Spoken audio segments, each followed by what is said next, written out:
After my video that I recently released dealing with the issue of like what language we use, how it is that we respond to tyrannical or anti-Christian leadership in a state or a society, some of the responses that I received were, well, is what you're promoting quietism? Are you saying that there is simply no place for Christians in any degree to try to change the government or try to change the culture, and that the only role of a Christian is simply to kind of sit back and let what happens happens?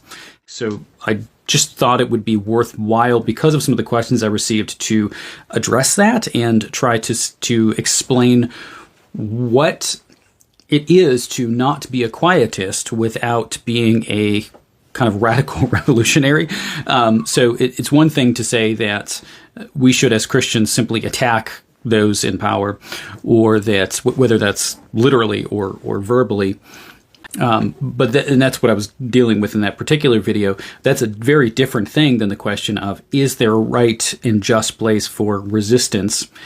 And the question of, as Christians, can we do things, or do we have a call to? Should we do things to serve in various vocations or callings in this world in order to try to make changes to society in a way that is going to ultimately be beneficial for the sake of our... And just to give a quick overview, what is Luther's view of these issues? Well, Luther in his early writings believes, it's very clear in his early writings, that he believes that the purpose of the government is really to restrain those who are non-believers. And so in Luther's early writings, he says that believers really have no need of government, that Christians act in love toward one another, so they don't need this kind of restraining force of the state. And so the state is really there for the purpose of the unbeliever and restraining the actions of the unbeliever for the sake of the common good in the world. And Luther changes his view on this throughout his life, where he comes to see that, yes, even Christians are going to at times act sinfully and need the curbing, even civically, the curbing of the law. If you were to take away consequences for speeding, I don't think it's the case that every Christian would just follow the speed limit out of the goodness of his or her heart. It's just not how we work. We are saints and we are sinners. Luther had a very actually optimistic view of what the gospel would do in terms of changing people's hearts and the direction of their lives in his earlier Reformation era writings. He comes to recognize, though, that the state is there for the purpose of restraining evil in the world, as well as promoting what we would call a common good in the world, and that it therefore does cover all people, believers and unbelievers. Luther's going to be very adamant that the government cannot convert sinners. It's not the role of the government to convert sinners. The state serves as basically a curb, and so it gives you what are kind of guidelines or keeps you within boundaries. And so there has to be a sense of sin and wickedness in society, which is never going to go away. And Luther's very adamant that, in his view, the majority of a nation will never be Christian. But there should be this expectation of some sense of external morality in order to keep good order in society. And so law serves not to bring about the kingdom of God on earth, not to convert people, but law does serve to essentially have these kind of boundary markers. And the Christian prince, the Christian ruler, is called to serve for the good of society in those bodily things by punishing wickedness and rewarding righteousness, as we see in like Romans 13, and that is the call of a ruler. What this then leads to is a question of, what do we do when there is an unjust ruler? And we talked last time in the last video related to this about what Christians are called to do, which is show honor, resist when they are called to sin or do things against conscience, however, to do so in a way that still shows honor to the officer role of the emperor. But what happens when you have a situation like you had in 16th century Germany, where there is an emperor, Emperor Charles V, who desires to impose Roman Catholicism upon a populace, and not only are people converted to Lutheranism, and and priests converted to Lutheranism, but so are the electors, meaning the princes that serve under this emperor, Emperor Charles. What are the princes called to do? Well, there are a number of political things that happened in the 16th century. One of these is something called the Augsburg Interim, where it was said, it was a dictate from Charles V that the Lutheran princes were required to be Roman Catholics, essentially, in certain fundamental ways, while at the same time allowing for certain reforms. So those would be things like the marriage of priests is mentioned, for example. Communion of both kinds is mentioned. So it's really a compromise, but this compromise still meant that the Lutheran princes and pastors as well would have to compromise on their own convictions about what was true and what was not. And this happens just after Luther's death. We're talking like 1550 here. That we then have the writing of this document from a number of pastors in Magdeburg, which leads to this document called the Magdeburg Confession. There's a great book on this called Tyranny and Resistance, the Magdeburg Confession in the Lutheran Tradition, if you want to take a look at some of the history and ideas around this. And what's expressed here is a view that Luther came to later in life, though he's not around for the writing of this particular document, which was that when you have someone who is a prince, who is called to a position of political authority, and that person is serving under another ruler, a greater magistrate, that part of one's calling and vocation can at times mean active resistance to the greater magistrate.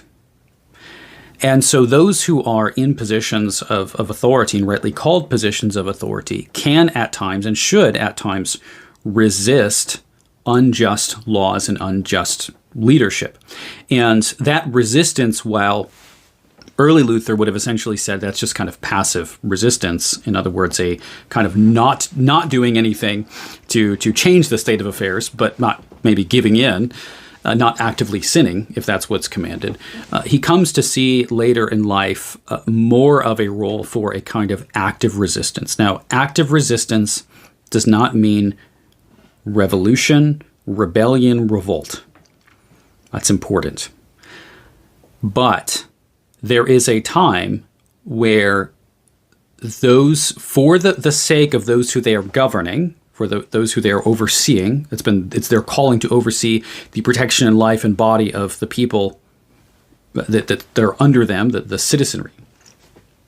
For the sake of fulfilling their vocation and protecting those under them, there are times for active resistance, which can at times even include the overthrow of an unjust leader or ruler.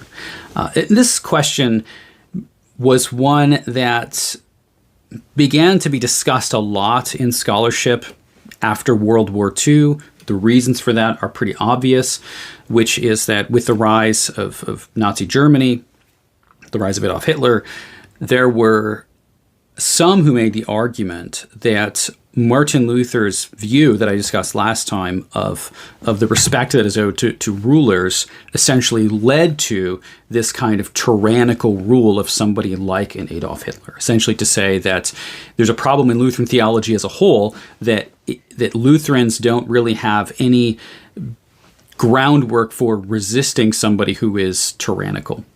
And so a lot of scholarship, especially in like the 1950s and 60s, started to develop around this question of what exactly was Luther's view? Is that an accurate portrayal? Or when you look at somebody like a Dietrich Bonhoeffer, who was well known for being involved in a plot to get rid of Adolf Hitler, who was a Lutheran pastor, another question arises of, is this the pattern that Lutherans should follow?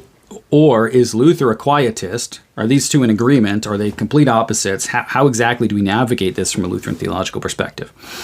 And really, I think it is this doctrine of the lesser magistrate that is really essential here.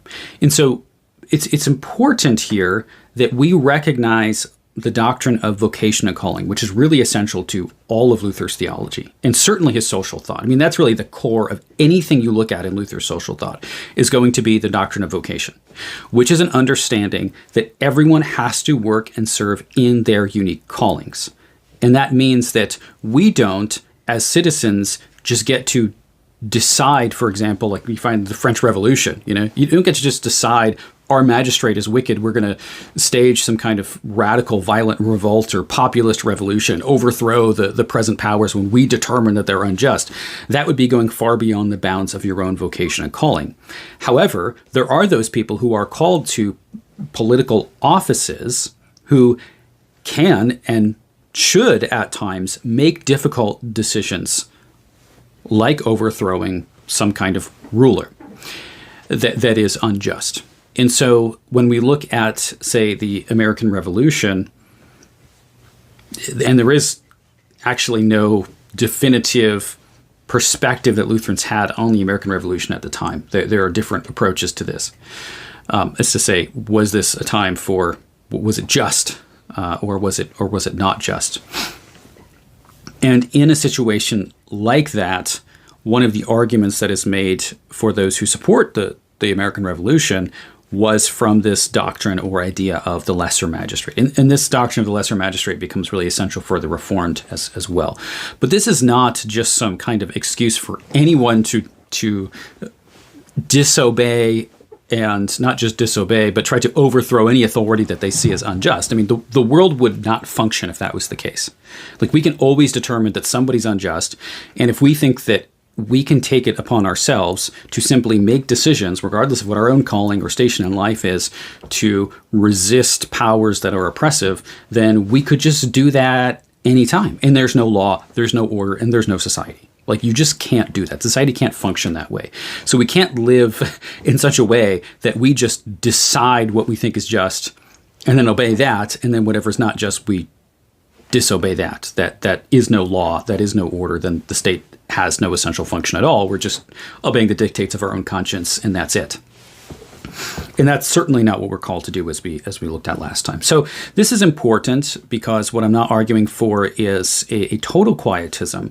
What that means is that if we look at a state that is in a situation of injustice, even profoundly, we ask the question, well, what should the church do to address these issues?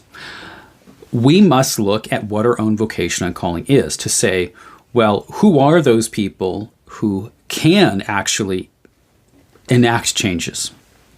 And this is why people like Luther and many pastors after Luther who are involved in things like the Magdeburg Confession, instead of acting themselves as political forces, what can they do is talk to those who are in those political callings and petition them. This is why we have processes of petitioning our leaders and putting pressure on our leaders.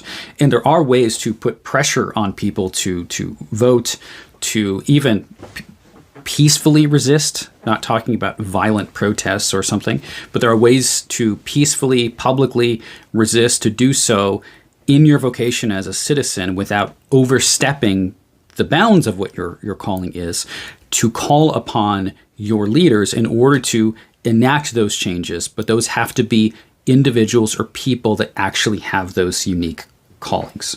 We don't get to take callings upon ourselves and just simply decide, well, I want to do that, so I am going to do it. Look at what your calling is. And so we all have various callings in our local communities. You have callings as a citizen. You have callings in whatever your vocation may be. And so whatever change that we want to enact in our culture, and Christians should care about change in their culture, and not for the sake of, I want to be in power. That's a sinful motive. Instead, we should want to enact change in our culture because a good and flourishing culture is going to be the most beneficial thing for the sake of our neighbor. And so, of course, we should want to change the culture. Of course, we should want the culture to mirror and model God's care for the world and God's plan for the world, because that's how people flourish best. But that's very different from saying, I want to change the culture because I want to be in power. However, it does take power to make changes. So power is not bad. But the motive really should be for the love of and protection of the neighbor. So that really has to be our driving question if you're looking at these cultural issues.